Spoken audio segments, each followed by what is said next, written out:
about to show something that I had worked on. My specific character name, exactly aspect. This man right here, I had made around sometime last year. Anything I show, I will say is a warning beforehand. It's not made probably that day or maybe within the time. It could be relatively close to the date of video whenever I upload something like this, but this was made around last year by the time of me like checking the dates and such. This man right here is purple. Is like an alien cyclops thing. I had a name for the species in mind, but I lost it somewhere. And if I find it, I'll probably upload that in another video whenever I have more stuff on this guy specifically, in order to release his own, say, lore video. But right now, it's just him himself and the things that are related to him. He has, first of all, he has purple, I would say stone-like skin, due to the circular head and body.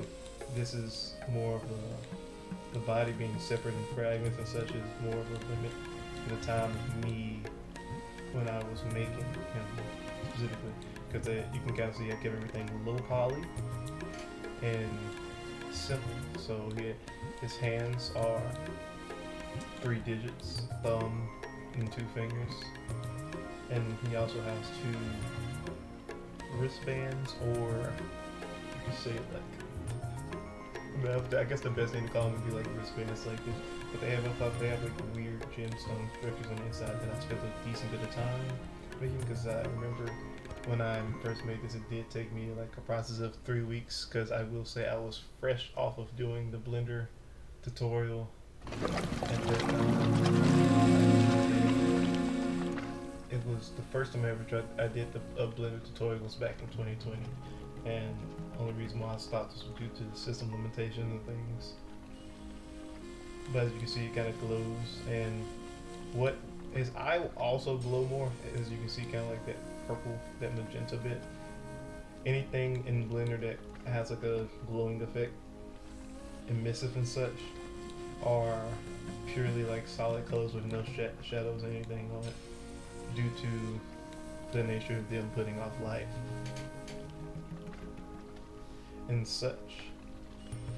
Next, I should go to probably describing his shirt, because the shirt was one of the things I spent the most time on, I remember, due to the main part of it being like a square, a rectangular square that I extended and worked out into around his body, which if I've shown it is really simple. It's more like a stick. It's like, let me get a second. Let me show you. I gotta find it right here. Then, yeah, it's very stick, like a T, then another section on the bottom, just to connect everything. But I will recommend, if you have an art pad, I recommend to anyone, if they can, to use sculpting. If they have any like art pads, like that, because it's a lot more simple for art structures and stuff like that. But at the same time, you can also, as I get more, I guess, more well-suited curves on things. In some cases, you can go light and go hard. You can do a lot of things, and since a pen has so many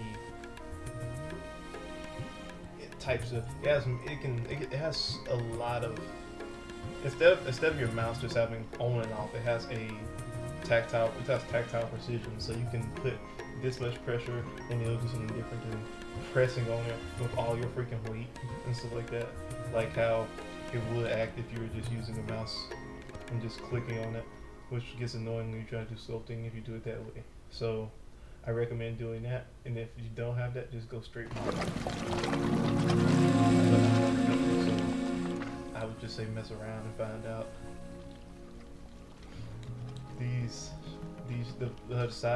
The side bits of the shirt were made from cylinders, because you can, in Blender, you can go through and like cut out the rings and such and add more cut specific things up and better shape them up and whatever. Because I mainly use modeling in this period because I didn't, the time I made design, I've never touched sculpting.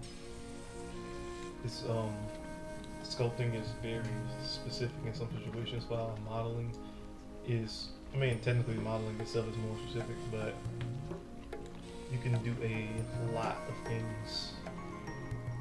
Well, 3D modeling in general, you can do a lot of things, but me learning, all I did really was I kind of got 2 cylinders, attached them to the shirt, and I didn't really know how to attach them that well. So what I did, I had to go through and pick the lines and make sure they would connect directly. I could probably rig this up later and there'll probably be some issues with that because of how I did it. But I did take the time, so there will be no weird, there shouldn't be any weird clipping. As I showed to his pants, I did the same thing pretty much, except it was more simple. So I didn't have to take as much time as I did on the shirt. With the pants, there's like 4 segments. There's a segment around like just like a belt, then the under section to connect both of the legs, the pants legs and such. Then 2 more wristband like things before the legs.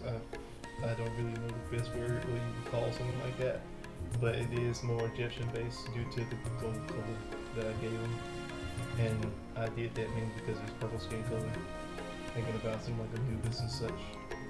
And the feet are kind of quite simple, but at the time I was just doing it to get it going because of how I kind of did the hands of them, because due to how I made the texture and such, the hands come off darker than the body does.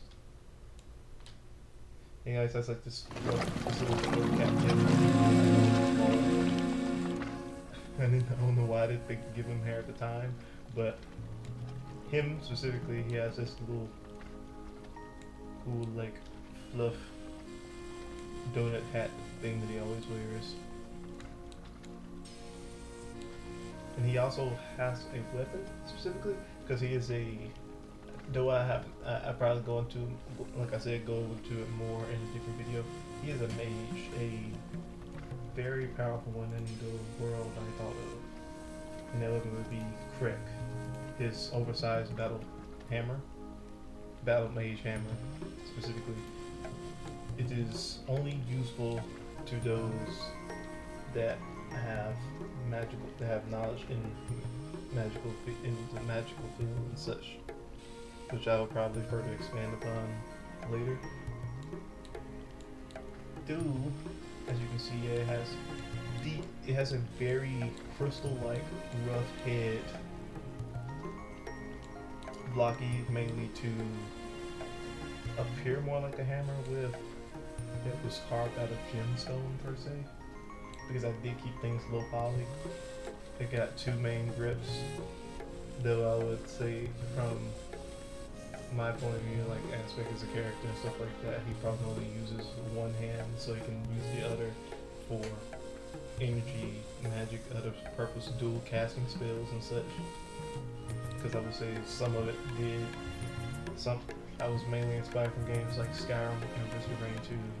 Skyrim had an effect me because of its magic system, and Risk of Rain 2 because of its final boss in the update around, I think 2021 maybe? It was either 2021 or late 2020 when Mythrix was added, where he has like a giant hammer and swings it around and such, and almost eliminates you in an instant whenever he hits you with it. And I thought, what if I took that in a different point of view and that's why he has a hammer with a glowing crystal orb in it with a different type of look.